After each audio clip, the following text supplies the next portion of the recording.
আসসালামু আলাইকুম রহমতুল্লাহি ওবরকাতুহু। বরাবরের মতো আজকে একটি ভিডিও নিয়ে হাজির হয়ে গেলাম।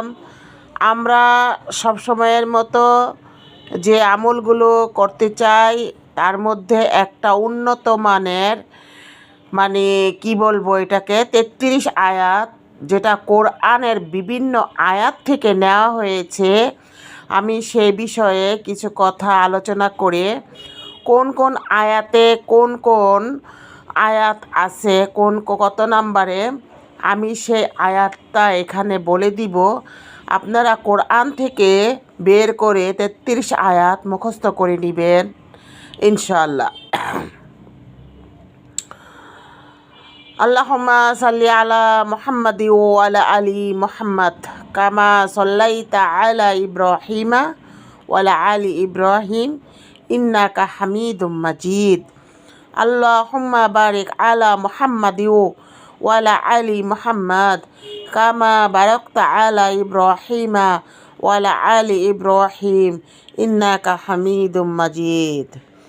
33 আয়াত সম্বন্ধে অনেক সুন্দর একটা আলোচনা আছে, যে আলোচনাটা আমি আপনাদের মাঝে তুলে ধরব।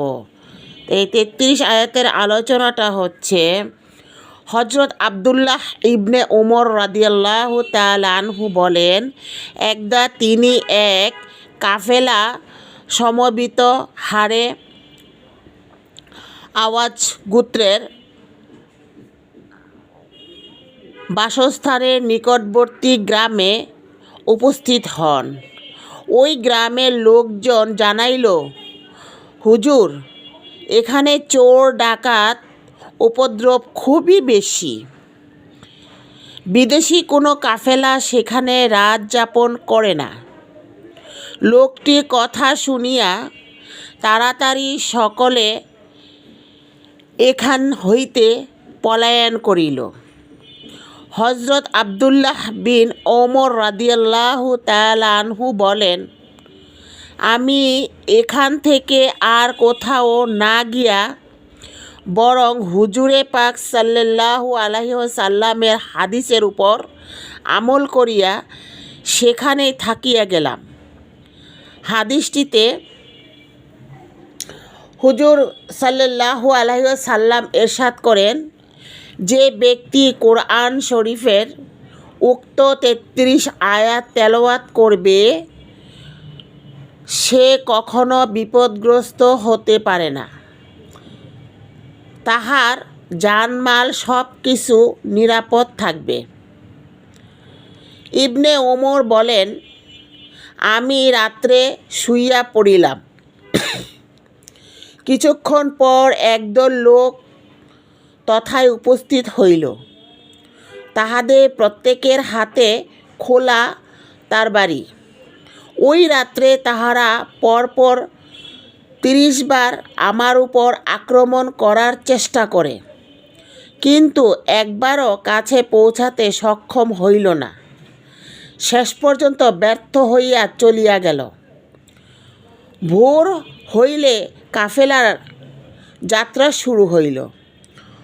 হঠাৎ সম্মুখ থেকে ঘোড়ায় চড়িয়া এক লোক আসিয়া জিজ্ঞাসা করিল, হে পথিক, আপনি জিন না মানুষ?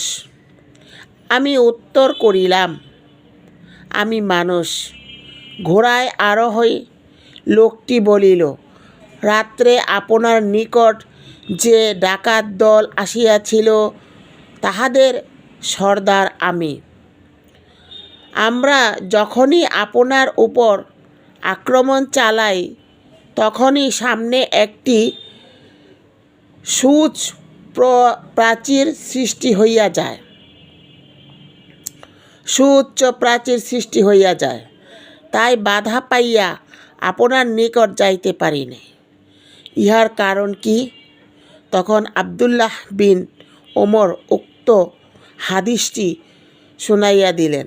এই ঘটনা দ্বারা আয়াতের তাসির প্রমাণ হয়। 33 আয়াতের পরিচয় নিম্নে দেওয়া হলো। 1 নম্বরে সূরা বাকারার 1 থেকে 5 নং আয়াত পর্যন্ত মুখস্থ করবেন।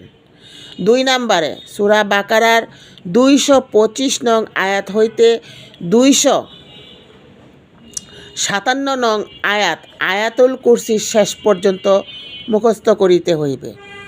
সূরা সফফাতের 1 হইতে 11 নং আয়াত পর্যন্ত পড়িতে হইবে।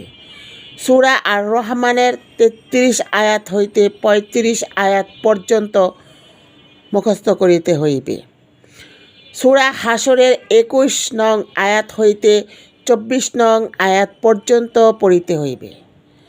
সূরা জিনে প্রথম 4 আয়াত পর্যন্ত পড়িতে হইবে।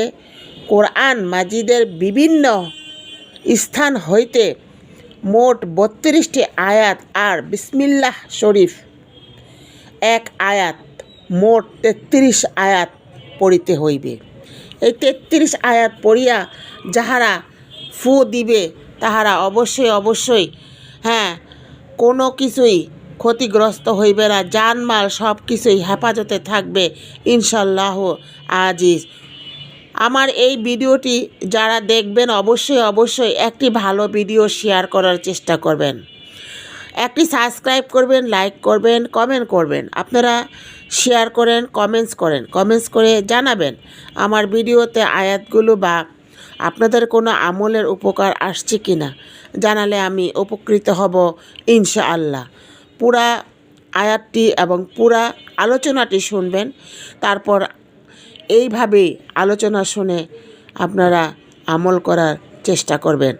ওয়াখরা দায়ানা আনিল হামদুলিল্লাহি রাব্বিল আলামিন।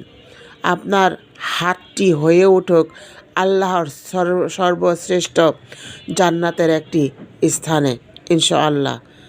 আল্লাহ হাফেজ।